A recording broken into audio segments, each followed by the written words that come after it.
ಇಲ್ಲಿ ಡಿಗ್ರೇಡ್ ಮಾಡ್ತಿಲ್ಲ. ರಿಷಬ್ ಶೆಟ್ಟಿ ಅವರು ಕೂಡ ಅಂಥ ಗ್ರೇಟ್ ಸಿನಿಮಾ ಮೇಕರ್ ಅಂತ ನನಗನ್ನಿಸ್ತು. ನಿಜವಾಗ್ಲೂ ಗುರು, 7-8 ವರ್ಷದ ಹಿಂದೆ ಬಾಹುಬಲಿ 2ನಲ್ಲಿ VFXನೆಲ್ಲ ಬಳಸ್ಕೊಂಡು ಒಟ್ಟಿನಲ್ಲಿ ಆ ಒಂದು ಸಿನಿಮಾ ತೆಗಿಯೋದಕ್ಕೆ 200-300 ಕೋಟಿ ಜಾಸ್ತಿನೇ ಖರ್ಚಾಗಿತ್ತು. ಬರೀ ಪಾರ್ಟ್ 2ಗೆ, ಪಾರ್ಟ್ 1ಗೂ ಜಾಸ್ತಿ ಖರ್ಚಾಗಿತ್ತು.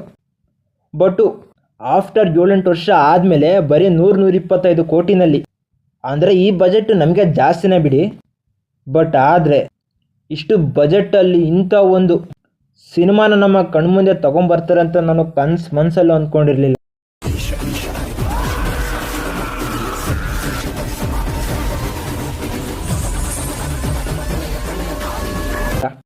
ಅದಕ್ಕೆ ಮೇನ್ ಕಾರಣನೇ ರಿಯಲ್ ಲೊಕೇಶನಲ್ಲಿ ಶೂಟ್ ಮಾಡಿರೋದು. ಅದು ಕೂಡ ಸಿನಿಮಾಗೆ ಪ್ಲಸ್ಸೇನೆ.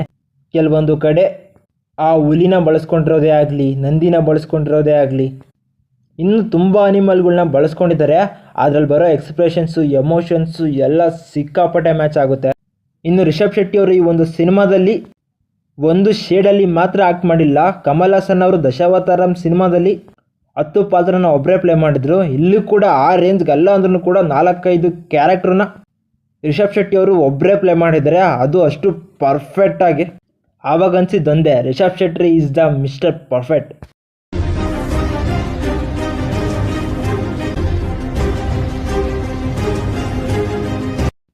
ಡೈರೆಕ್ಟ್ರೇ ಆಗಿರ್ಬೋದು, ನಿಜ ರಾಜ್ಬಿ ಶೆಟ್ಟಿ ಅವರೆಲ್ಲ ಹಿಂದೆ ವರ್ಕ್ ಮಾಡಿದ್ದಾರೆ, ಹಂಗಾಗಿ ಕಾಂತಾರ ಅಂತ ಒಂದು ಫಿಲಮ್ ಬಂತು ಅನಿಸಿತ್ತು. ಬಟ್ ರಿಷಬ್ ಶೆಟ್ಟಿ ಅವರು ಕೂಡ ಅದಕ್ಕಿಂತ ಮೈಂಡ್ ಬ್ಲೋಯಿಂಗ್ ಆಗಿ ಎಲ್ಲಿ ಕೂಡ ಸಖತ್ ಪ್ರೆಸೆಂಟ್ನ ಮಾಡಿದ್ದಾರೆ.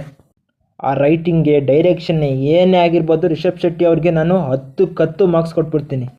ಇನ್ನು ಸ್ಟೋರಿ ಕನ್ವೆನಲ್ಲೂ ಆಗಿರ್ಬೋದು ಸಿಕ್ಕಾಪಟ್ಟೆ ಕೇರ್ನ ತಗೊಂಡು ಸಖತ್ ಪ್ರೆಸೆಂಟ್ನ ಮಾಡಿದ್ದಾರೆ. ಸೆಕೆಂಡ್ ಹಾಫ್ ಅಂತೂ ಪ್ಯೂರ್ ಗೂಸ್ ಬಂಪ್ಸು. ಪ್ರತಿಯೊಂದು ಸೀನು ಕೂಡ ಮೈ ಮೇಲೆ ಕೂದಲು ಎದ್ದು ನಿಂತ್ಕೊಳ್ಳೋ ರೇಂಜಿಗೆ ಫೀಲ್ನ ಕೊಡುತ್ತೆ.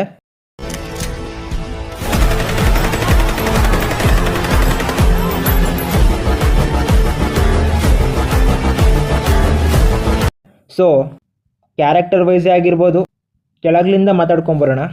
ರಿಷಬ್ ಶೆಟ್ಟಿ ಅವರು ಬೆರ್ಮೆ ಅನ್ನೋ ಒಂದು ಟ್ರೈಬಲ್ ಕ್ಯಾರೆಕ್ಟ್ರಲ್ಲಿ ಆ್ಯಕ್ಟ ಮಾಡಿದ್ದಾರೆ. ಅದಕ್ಕೆ ಸಿಕ್ಕಾಪಟ್ಟೆ ಶೇಡ್ಸ್ ಇದ್ದಾವೆ. ಅಷ್ಟೇ ಅಲ್ಲ, ಇವ್ರನ್ನ ನಾವು ಈ ಒಂದು ಸಿನಿಮಾದಲ್ಲಿ ಒಬ್ಬ ಸೂಪರ್ ಸ್ಟಾರ್ ಥರ ನೋಡ್ತೀವಿ.